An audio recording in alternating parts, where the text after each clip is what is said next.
দরকার। আমরা এখানে বসে যে চিন্তা ভাবনাগুলো করছি, আমাদের একেবারে খেটে খাওয়া মানুষগুলো, আপনার গ্রামের যে আপনার খেতে কাজ করে, যে কারখানায় কাজ করে, তার ভাবনা চিন্তার সঙ্গে আমাদের এই চিন্তাগুলো কতটা মেলে, এবং সেই চিন্তাগুলো যেন আমরা নিয়ে আসতে পারি, কারণ তারাই হচ্ছে সংখ্যায় সবচেয়ে বেশি। তাদের জন্যই আমাদেরকে কাজ করতে হবে, এই কথাটা মাথায় সবসময় রাখতে হবে। ধন্যবাদ।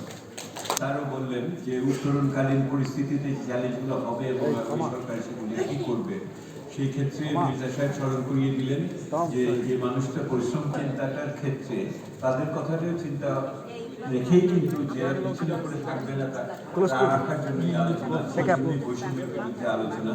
হয়তো অভিপ্রকাশটা একটু ভিন্ন হয় এবং সেই জন্য রাজনীতিবিদরা একরকম ভাবেও তাদের কাছে পৌঁছে নেয়, আমরা হয়তো আরেকভাবে পৌঁছে নেই, কিন্তু চিন্তা ব্যক্ত এখানে আছে এবং সেটাই জাতীয় ঐক্যের ভিত্তি হতে পারে। আপনারা সারাদিনে খুশি তো?